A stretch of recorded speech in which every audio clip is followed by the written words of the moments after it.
Bueno, seguimos con la segunda parte. Ahora sí, para detenernos un poco en la documentación narrativa de experiencias pedagógicas, donde decíamos la investigación comienza y es orientada por la escritura, ¿no? La interpretación que presupone la escritura de relatos de experiencia.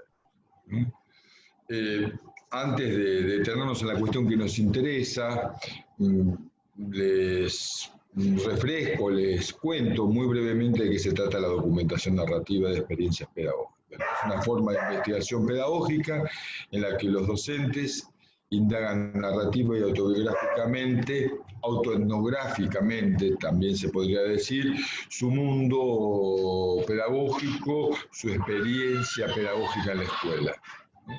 Es una estrategia que persigue reconstruir narrativa y autobiográficamente los sentidos y los significados pedagógicos, ¿no?, atribuidos al acto pedagógico, ¿no?, y de reconstruirlos desde el punto de vista del actor, del sujeto de la práctica pedagógica, ¿no?, y de hacerlo también desde la autoría del actor, no solamente desde el punto de vista, sino que este punto de vista esté expresado, narrado, a partir de reconocer al docente investigador como autor de su relato.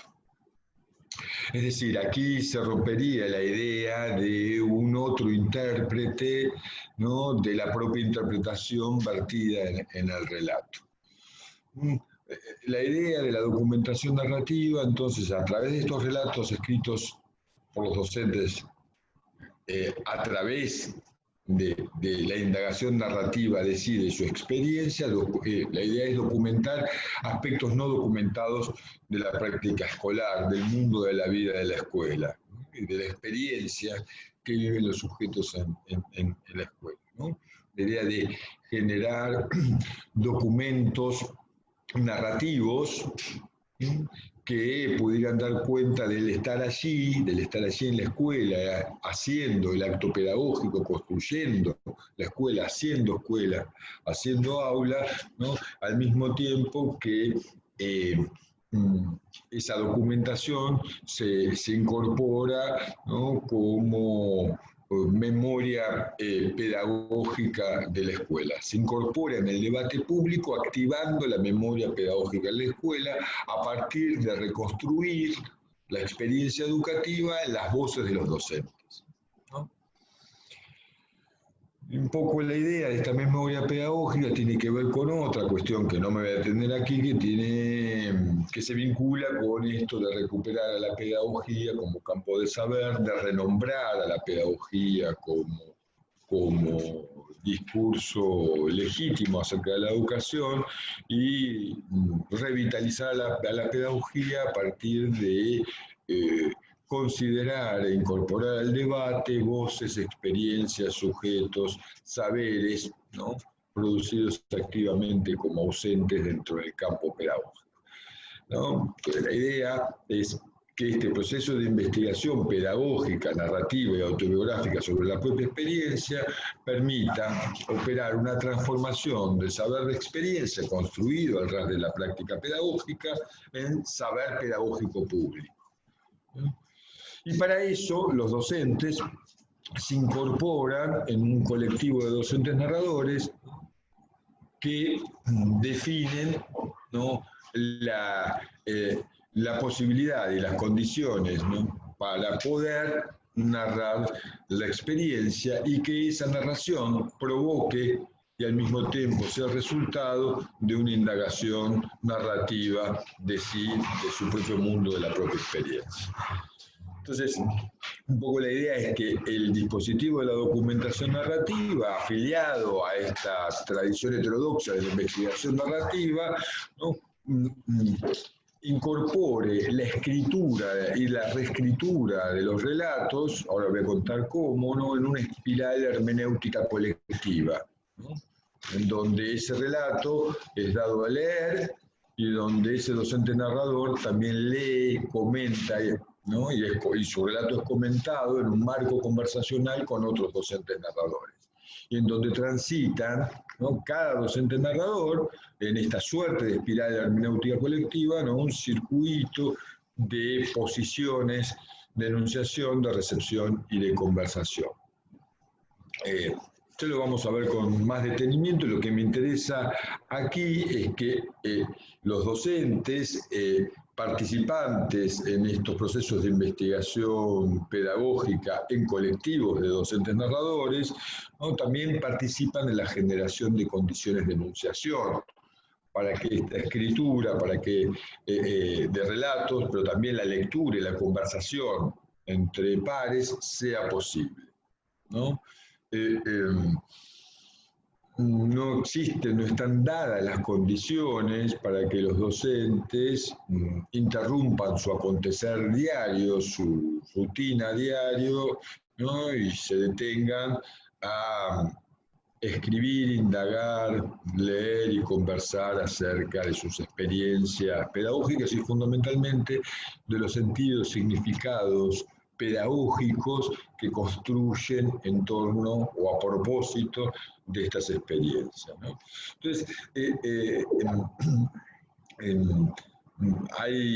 la idea es que estos procesos de escritura no se hagan solos, ¿no?, se hagan en una comunidad de pares. Comunidad de pares significa que los que participan de ese círculo de escritura, lectura, conversación y comentario son docentes, y docentes que no solo comparten la práctica pedagógica, sino también la preocupación y la ocupación, ¿no?, y generan las preguntas y tienen los problemas de quienes indagan su propia experiencia y tratan de dar cuenta narrativamente de ella. O sea, que se emparejan, ¿no?, o se horizontalizan las relaciones en la medida en que se fusionan los horizontes de estos docentes que pretenden dar cuenta de su propia experiencia, de sus propios mundos pedagógicos, y no solamente que se disponen a escribir sobre sí y sobre su propia experiencia, sino que se predisponen y se disponen a dar a leer sus relatos, leer relatos de otros, entrar en conversaciones y generar no solamente la producción de sus propios textos, sino también, como llamamos nosotros, la edición pedagógica de los otros relatos, ¿no?, colaborando en el proceso de indagación a través de estas relaciones horizontales, ¿no?, y no de la exigencia de habitar la posición de escritura en primera persona, hablar de sí. Y esto no es sencillo con los docentes, ¿no? La tendencia es a escribir en tercera persona, la primera persona y el relato de experiencia y contar experiencias, digamos, no es una práctica habitual, ¿no? Sobre todo hacerlo por escrito. Sí, los docentes están habituados a contar historias, pero generalmente estas historias, estas anécdotas, estos cuentos de escuela están desacreditados por el discurso pedagógico oficial y por las prácticas institucionales, ¿no? Son considerados, como dije en otra ocasión, digamos, expresiones de creencias, hasta supersticiones, ¿no?, hasta formas de sentido común pedagógico consagrado en prejuicios improductivos. Pero bueno, es otra discusión. Lo importante aquí es que los docentes, para escribir, ¿no?, también participan activamente en la generación de condiciones de enunciación. Y son invitados a participar. No, muchas veces se utilizan estas estrategias narrativas como formas compulsivas de capacitación. Esto no tiene nada que ver con eso, tiene que ver también con el deseo y la voluntad de los docentes de indagar su propia práctica y de participar junto con otros en esa aventura, ¿no? Entonces, la generación de condiciones no es un momento menor en este proceso. Ya hablaremos de eso en el seminario específico que tendremos. Pero sí después entra en una fase muy interesante donde ya empieza a jugar la escritura y la interpretación, que tiene que ver con la identificación y la selección de la experiencia vivida o testimoniada a documentar y a indagar. ¿Sí? Ahí se dan procesos de negociación de intereses, lo que ellos quieren indagar y, por ejemplo, lo que el colectivo quiere indagar, o la escuela donde se inscribe ese colectivo, el sindicato o la convocatoria de la universidad, tal vez los invite a participar en un proceso de documentación narrativa sobre algún problema específico. Pero ahí se da una tensión muy interesante entre los propios intereses singulares, individuales de cada uno de los docentes narradores y la dimensión colectiva que en cierta forma prefigura qué experiencia interesa ser indagada. Lo importante es que este proceso de identificación y selección los docentes los hacen escribiendo, ¿no? Primero hablando, conversando, generando relatos orales, ¿no? Tratando de identificar verbalmente, oralmente alguna experiencia que, como nosotros le pedimos, por algún motivo pedagógico les haya resultado significativa y digna de ser contada, ¿no? La consigna es muy amplia, la convocatoria del dispositivo es muy amplia y un poco la idea es que ellos identifiquen selección de su propia experiencia, de su propia trayectoria profesional, experiencias vinculadas o no con esa temática general, ¿no? para ser indagadas, ¿no? A través de ciertos ejercicios narrativos, ciertos ejercicios autobiográficos y ciertos ejercicios de indagación cualitativa de la propia práctica. Generalmente este momento se hace pidiéndoles distintas escrituras a los docentes narradores, por ejemplo, el título, el índice y la introducción de su relato, ¿no? Llamamos el método ECO, ¿no? Porque es lo que recomienda Humberto Eco en cómo se hace una tesis, ¿no? Un principio de orientación, ¿no? Escribir un título, aunque sabiendo que ese no va a ser el título definitivo del texto, ¿no? Armar un índice de las distintas que compondrán la intriga del texto y una introducción para lograr una versión más sintética, ¿no? Un resumen del relato, ¿no? Para forzar una escritura no solamente en primera persona, sino también en sintetizar los distintos momentos que aparecen desagregados en el índice, ¿no? O otra estrategia puede ser un esquema, un cuadro sinóptico, en fin, el recurso que se obtenga o que resulte recomendable para tornar aquella oralidad en escritura, ¿no? Y poder en ese proceso de escritura, y solo en el proceso de escritura, identificar, darle una identidad a la experiencia, ¿no? Como una primera prefiguración del relato. Llamamos a este ejercicio de escrituración, no necesariamente narrativa, la versión cero del relato. Versión cero para sacarle dramatismo y cualquier entidad como relato. Pero un poco la idea es que acá aparece la prefiguración, ¿no? Acá resonancias rickerianas, ¿no? De la triple mímesis, ¿no? De cómo el sujeto en este ejercicio de escritura, de oralidad y de escritura, trabaja ya interpretando su propia trayectoria, ¿no? Identificando en ese proceso interpretativo un recorte de acontecimientos mediados por el tiempo y una intriga y una trama que comienza a configurar una historia.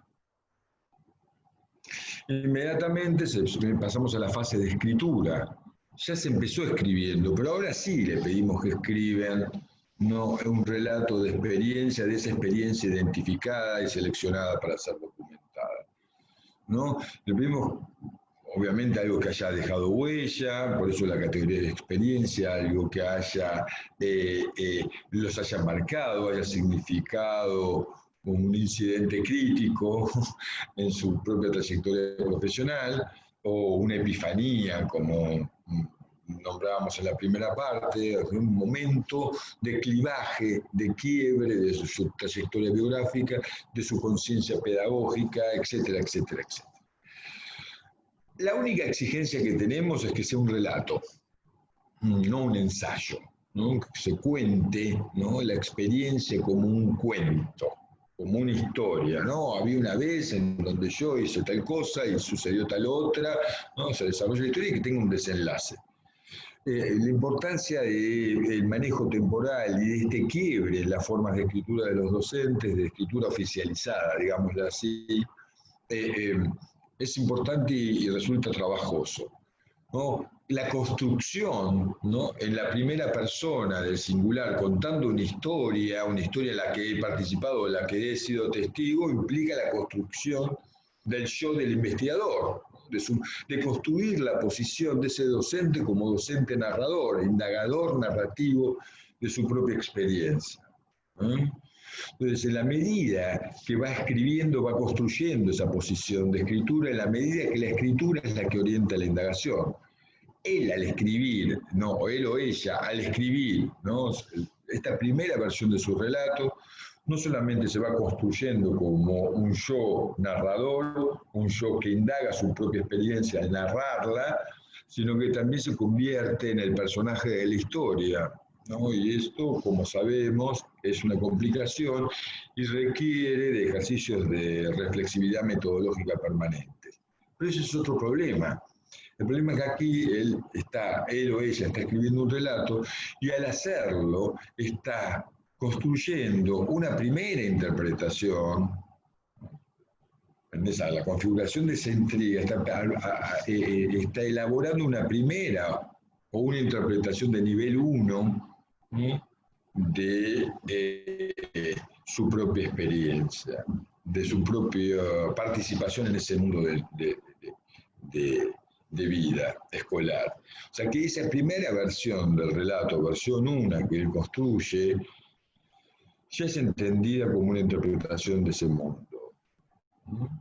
Por supuesto, una forma de interpretación volcada en escritura, moldeada por formas prototípicas de relato, ¿no? Construida culturalmente, ¿no? Como moldes narrativos bastante estereotipados, ¿no? Aparecen generalmente en esta primera versión. En el campo pedagógico esto se manifiesta por cierta tendencia a escribir historias rosas, no historias bien sucedidas, con final feliz. ¿No? Es una tendencia que aparece claramente muchas veces en los primeros relatos, ¿no? O relatos pregnados, ¿no? Por prejuicios muy improductivos. Aparece en esta primera versión lo que podemos llamar comprensiones preliminares, ingenuas, ¿no? Preliminares en el sentido de Hannah Arendt, ¿no? Primeras comprensiones, ¿no? Muy atravesadas por estos moldes narrativos, por estas formas convencionales de dar sentido y significado a la propia práctica, ¿no? También aparecen en estas primeras versiones ciertos recaudos de autocensura, ¿no? Y cierta sospecha acerca del destino de este relato. Pero lo importante es que ya ese primer relato se considera una interpretación y esa primera versión del relato de cada uno de los participantes entra en un circuito de lectura entre pares, de comentarios cruzados y de conversación interesada. Nosotros internamente llamamos en la jerga edición pedagógica, es decir, cómo el colectivo de docentes narradores se constituye en lector, o sea que un docente no solamente es narrador de su propia experiencia y lector de su propia experiencia, sino que es también lector y comentarista de las experiencias de los otros, ¿no? Acá no solamente hay un trabajo muy serio de biografización de la propia experiencia, ¿no? De la configuración en la trama biográfica de los acontecimientos vividos en un determinado momento, esto que Christine Delory llama biografización, sino también lo que ella denomina heterobiografización, es decir, la afectación personal y biográfica por la lectura de relatos biográficos de otros. Para decirlo de otra forma, de cómo también la lectura de otros relatos contribuye a enriquecer la mirada no solamente sobre el género narrativo pedagógico, de los relatos de experiencia pedagógica, sino también sobre su propio proceso de construcción discursiva, ¿no? Y de su propio proceso de biografización. Esto es muy intenso y muy interesante, ¿no? Porque ya están, forma parte de este circuito interpretativo que define, ¿no?, la lectura, el comentario y la conversación entre pares. A mí me gusta decir que se hace en una comunidad de pares, por las razones que comentaba antes en un principio, donde se tratan de horizontalizar las relaciones, todos son docentes, todos hablan, son, como diría Alain Coulon, son discursivamente competentes, sujetos discursivamente competentes, o sea, forman parte de la comunidad de prácticas de la docencia, ¿no? Y al mismo tiempo están indagando su propia experiencia y tratando de indagarla narrativamente a través de la producción sucesiva de versiones de relatos. Están en la misma, para decirlo de alguna forma. No hay una relación asimétrica entre ellos, entre uno que interpreta y cierra la interpretación, sino que el compromiso es incluir la propia interpretación en este circuito de lecturas. Esto va generando poco a poco, a medida que que esta espiral hermenéutica va girando y se va profundizando la lectura, la escritura, la conversación y el comentario, no va generando una comunidad de interpretación. Aquello que era solamente una comunidad de pares, que se constituye una comunidad de prácticas y discursos a la medida que se producen discursos acerca de la práctica, ¿no? Aparte de ser una comunidad de atención mutua donde el escucha y la lectura está habilitada, ¿no?, como proponen Connell y Clandinin, además de eso son comunidades interpretativas. Son comunidades que producen hipótesis interpretativas sobre un corpus de interpretaciones que circula bajo la forma de relato en ese colectivo, ¿no? El colectivo de docentes narradores, nosotros lo llamamos así también en la jerga, ¿no?, docentes narradores, está atravesado por relaciones de horizontalidad, relaciones de empatía, en el sentido de que uno se dispone a comprender el texto del otro, pero no pretende ser el autor, respeta la autoría y la distancia que ésta provoca, ¿no?, respecto del texto del otro, ¿no? En todo momento se ratifica la autoría del docente narrador respecto de su relato. No es un relato que da a leer para que otro lo interprete y publique su interpretación, sino que lo da a leer para que el otro construya una hipótesis interpretativa y se la devuelva para completar, ¿no?, su propio trabajo interpretativo, para complementar con la mirada del otro, que fue receptor del relato y que lo refiguró en términos de la triple mímesis, pueda darle bajo la forma de comentario las hipótesis interpretativas de su lectura y complementar el trabajo interpretativo del docente narrador sobre su propio texto y sobre el del texto que plantea el relato. O sea que todas las versiones unos de todos los participantes del colectivo de docentes narradores son leídas, son comentadas y son conversadas en cada vuelta. Por supuesto que cada vuelta de esta espiral, el ejercicio de escritura, de lectura, de conversación y de comentario se van sofisticando, van adquiriendo tonalidades cada vez más complejas. Eso es otro problema. Lo importante es que el relato se escribe, la versión del relato de cada uno de ellos se escribe en este circuito de lecturas, comentarios y conversaciones. O sea que no solo el docente narrador escribe, también lee, comenta y conversa, y no solamente, y no se escribe solo el relato de experiencia, sino que se inscribe ese relato de experiencia en una comunidad de interpretación, ¿no? El relato de experiencia es singular, único, irrepetible, ¿no?, en la medida en que tiene un autor y que revela también o que muestra y reconstruye una experiencia singular, que también es colectiva, pero es única e irrepetible. No se espera transferir o generar un modelo de acción o reflejar una buena práctica, ¿no?, que es otra de las manías o de los moldes narrativos no disponibles muy rápidamente en el campo educativo, sino más bien no profundizar en la potencia interpretativa del relato respecto del mundo de la vida. ¿No? Entonces, el relato es singular, pero su edición, su elaboración tiene una dimensión colectiva fundamental. Nuevamente, aquí el relato entra en una espiral hermenéutica, pero esta es una espiral hermenéutica colectiva, ¿no? Construida en comunidad, con criterios comunitarios, ¿no? De relaciones de horizontalidad, de solidaridad, de escucha y de respeto, ¿no? Luego de este circuito de lectura, comentario y conversación, el docente narrador, cada docente narrador, reescribe el relato, ¿no? O mejor, escribe la versión 2 del relato. Porque es muy probable que veamos en la secuencia de que el relato se va transformando en otros relatos, cuentan otras experiencias, ¿no?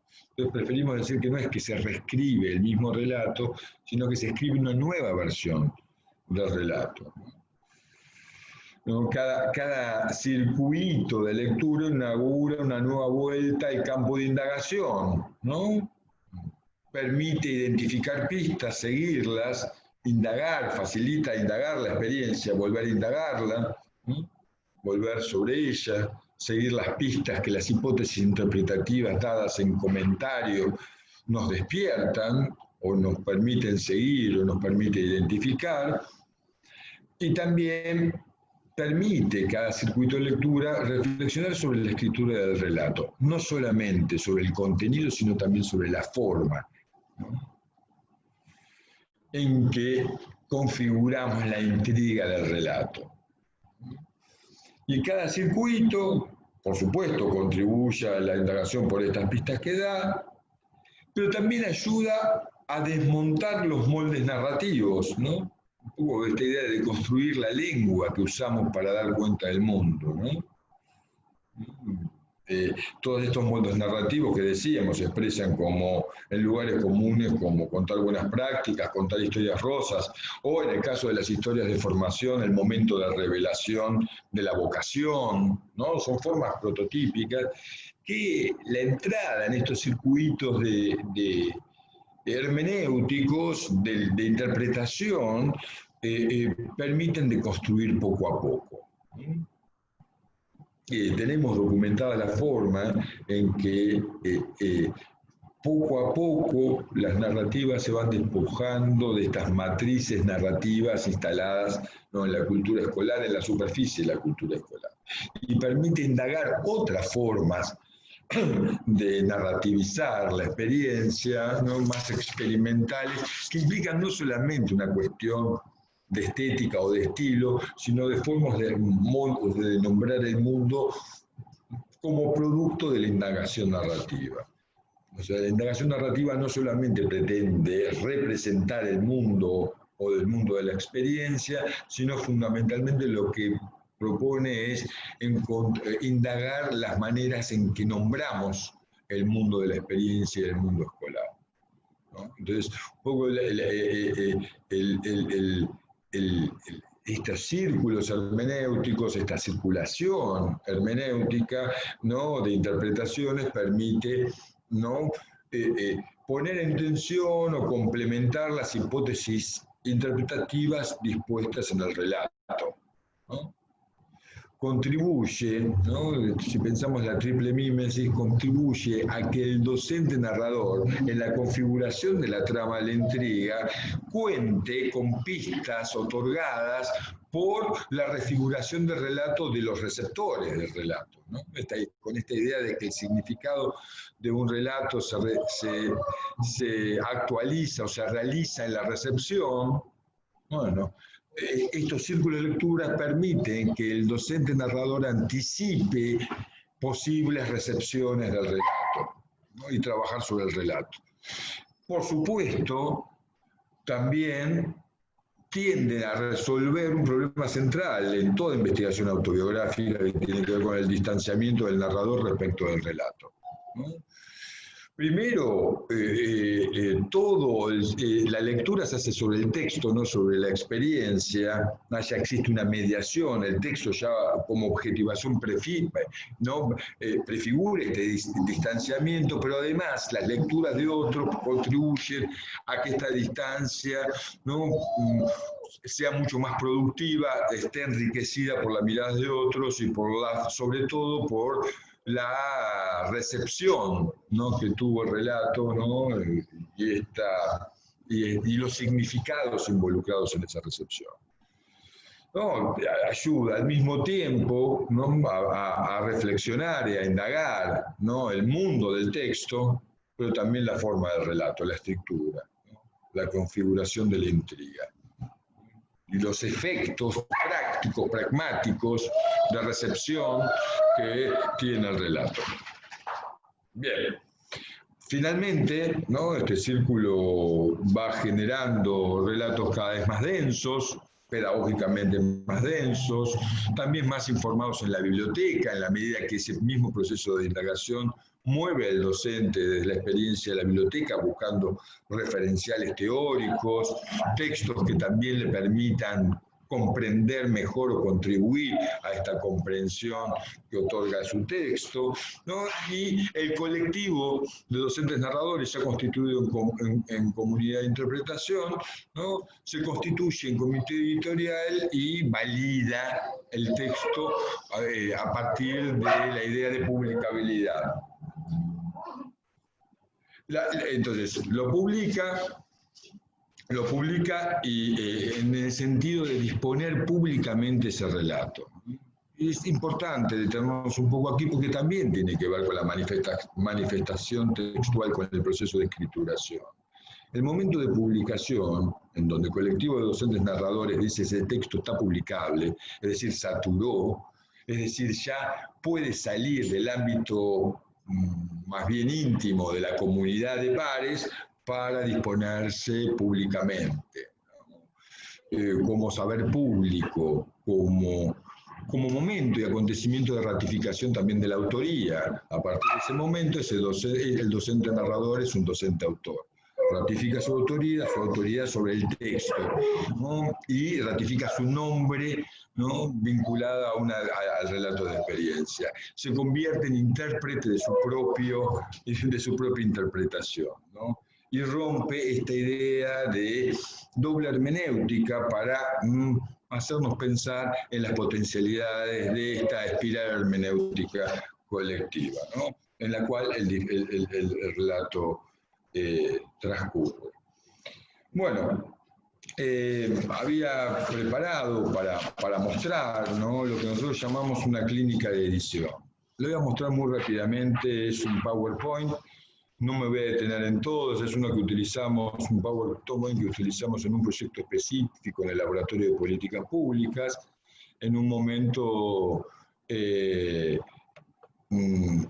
donde pretendíamos dar cuenta de un proceso justamente de inscripción de un relato en un círculo hermenéutico como el que acabo de describir.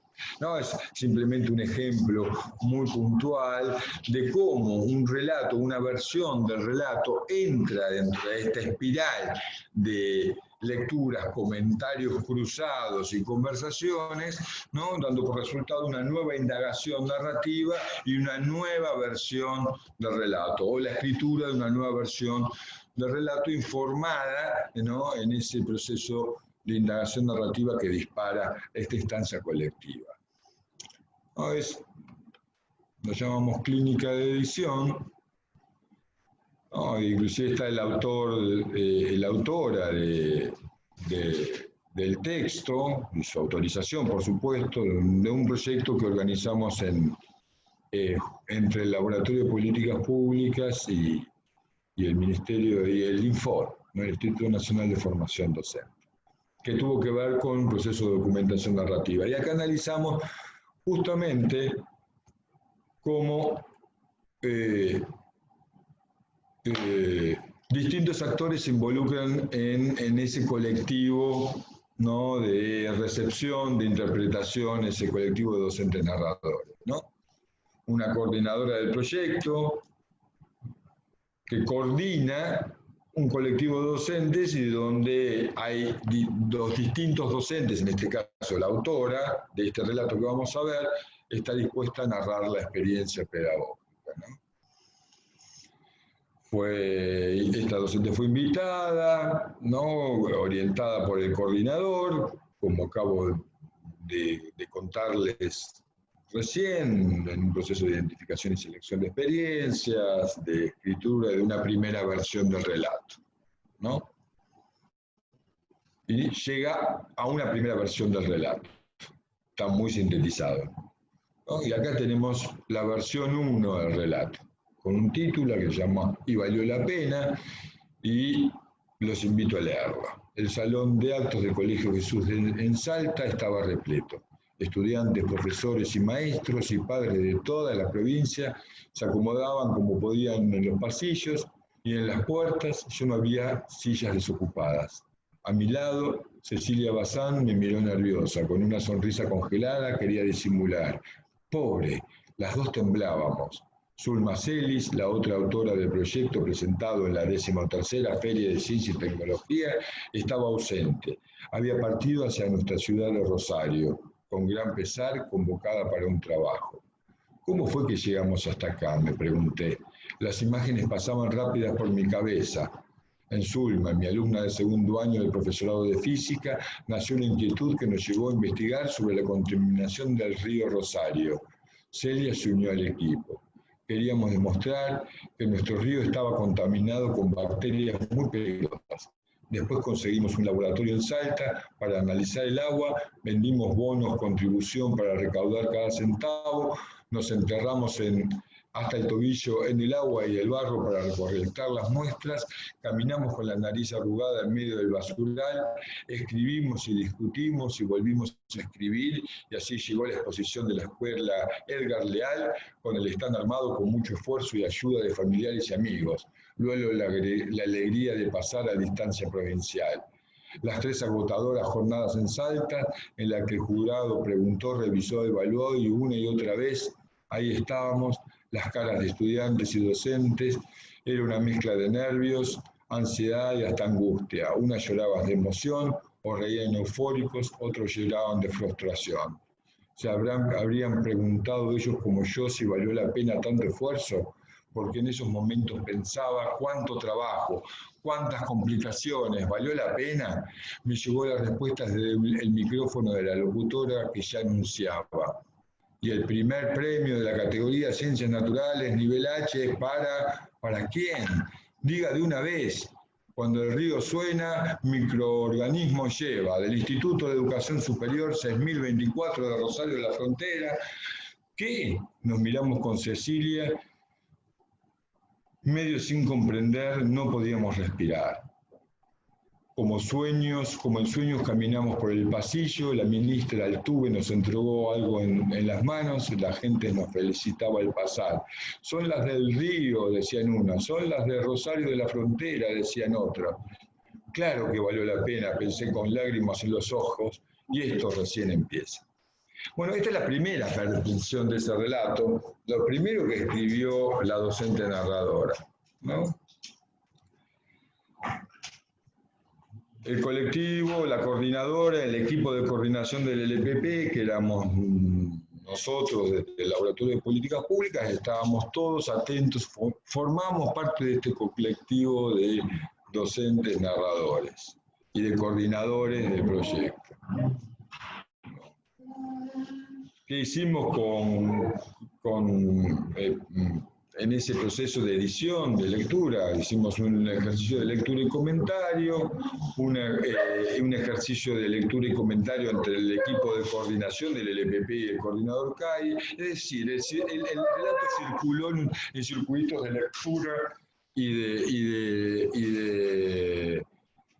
de comentarios y conversación diversos, ¿no? Y la docente narradora recibe estos comentarios de mano de la coordinadora. ¿Cómo fueron los comentarios del colectivo de docentes narradores? ¿No? los comentarios sobre el texto fueron hechos en forma verbal, no por escrito. La coordinadora le sugirió que ampliara un poco los datos acerca de la experiencia y que además contara algo que el colectivo sabía, pero que no estaba en el texto. Esto es, el desánimo que algunos colegas le provocaban a la autora cuando le dijeron que era muy poco probable que ganaran algún premio porque el nivel de exigencia de ese certamen era muy alto y el trabajo que ella entregaba no parecía estar a la altura. Mariela dijo no querer mencionar eso en su texto para no complicar el escenario institucional contando esas cuestiones. Es decir, ella recibe el comentario y toma la decisión de no ampliarlo en ese sentido, a pesar del comentario del colectivo de Calles, ahí reafirmando su lugar como autora, no de su propio relato. El comentario, la hipótesis interpretativa puede venir, ¿no? En este caso era muy elemental, estamos hablando de la primera ronda de circulación de relato, que tuvo como 6 o 7 antes de publicarse, ¿no? Pero en este, es decir, antes de ratificarse, de ser autorizado y validado por la comunidad de pares, de docentes narradores, pero en este relato ella ya muestra que ella es la que va a dar curso o no a las hipótesis interpretativas que le vierten sus colegas, ¿no? Sus pares, ¿no? Bajo la forma de comentario. Pero estos no fueron los únicos comentarios que recibió. Perdón. Claro, los comentarios estaban orientados a completar la información para mejorar la comprensión de la experiencia y agregar nueva información. O sea, redimensionar la experiencia. Después vinieron los comentarios del equipo del LPP, ¿no? Que son los siguientes. El relato de Mariela está muy bien contado, las expresiones son graciosas, las descripciones son interesantes, nos despertó muchas preguntas y deseos de conocer mucho más de la experiencia que ganó el premio que del premio mismo. Y aquí está la cuestión, acá viene el comentario. Sería muy bueno que puedan expandir el por qué se decidieron a desarrollar esta experiencia, quiénes y de qué nivel educativos eran estas docentes y estudiantes, el qué hicieron y el para qué de esta historia. Si no, la experiencia queda ocultada o atrapada en el mero hecho de ganar un premio sin poder ser contada. De una primera lectura se desprende que todo el trabajo valió la pena porque recibieron un premio. ¿Y por qué esta experiencia valió pedagógicamente? Esto sería lo rico que falta contar. Aparece en este texto otra cuestión bien interesante y que se podría trabajar, la autorización de la profesión, tan necesaria que a veces oculta los resultados pedagógicos seguramente maravillosos o quedan opacados por lo otro. Al respecto, algunas preguntas que podrían ayudar a abrir el texto son las siguientes. ¿Por qué fue tan importante salir premiadas? ¿Por qué un premio hace que una experiencia pedagógica valga la pena? Estas son algunas de las cosas que a nosotras este texto nos permitió pensar. Acá la otra ronda de comentarios le pide complementar información, pero también revisar el juego de valoraciones. ¿No? Promover la reflexión acerca del valor pedagógico de la experiencia para los actores y los espectadores, ¿no? Y ayuda a redefinir posiciones o al menos problematizarlas. Es interesante porque el juego, ¿no?, de lo que llamamos edición se echó a rodar. La docente recibe estos comentarios y toma una serie de decisiones vinculados al relato de experiencia. Fíjense cómo aparece la segunda versión del relato. Acá simplemente expresada en la filmina, ¿no?, cómo ganó en volumen y en densidad el relato, ¿no?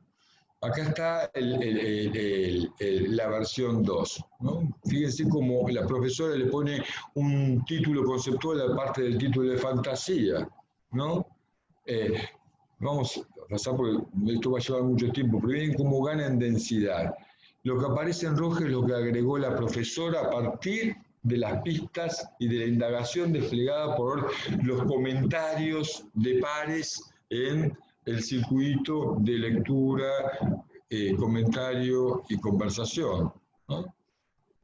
Entra en acción un título conceptual, aporta más información, lo que está en rojo es lo que va agregando la docente narradora luego de esa experiencia, amplía, ¿no?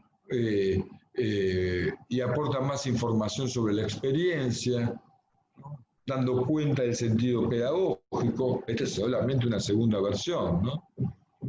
incorpora otros elementos, modificando el juego de valoraciones. Es muy interesante porque ya va transformando la experiencia, es decir, la interpretación de los acontecimientos, ¿no? Hace algunos cambios de ortografía y puntuación que no importan, nadie se lo señaló, ella lo revisa en su segunda versión, sigue modificando el juego de valoraciones. Fíjese todo lo que agregó. Es decir, que esta expansión de información, la censura por omisión en la expansión de algunos elementos, ¿no?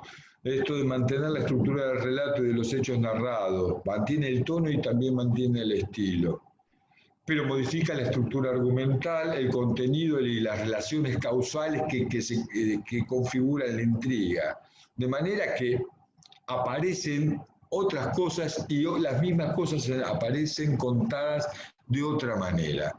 Es decir, los comentarios que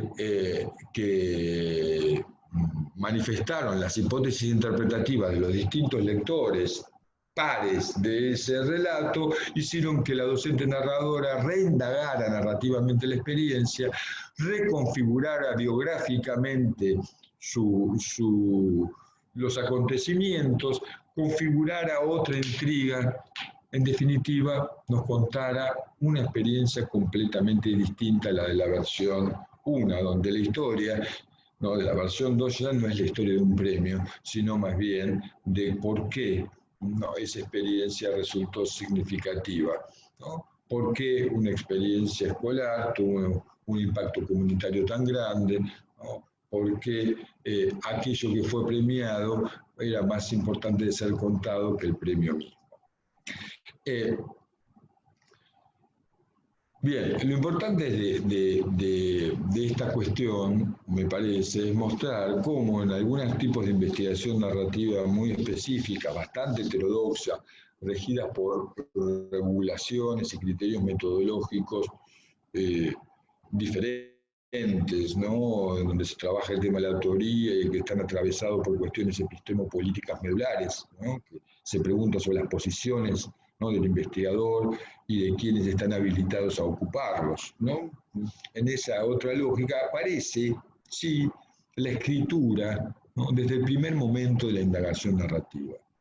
No es el momento de cierre, aunque también tiene un cierre, ¿no? En realidad el momento de cierre, el acontecimiento de cierre es la publicación del relato, donde se ratifica la autoridad del docente narrador, pero la escritura y la interpretación están entretejidas con el proceso de indagación y fundamentalmente con el trabajo de campo sobre sí mismo y su propia experiencia que realiza el docente narrador a lo largo de toda su indagación. Bueno, con esto espero haber ayudado a una mejor comprensión de la complejidad metodológica del análisis y de la interpretación de la escritura en la investigación narrativa, geográfica y biográfica. Muchas gracias. Y la seguimos.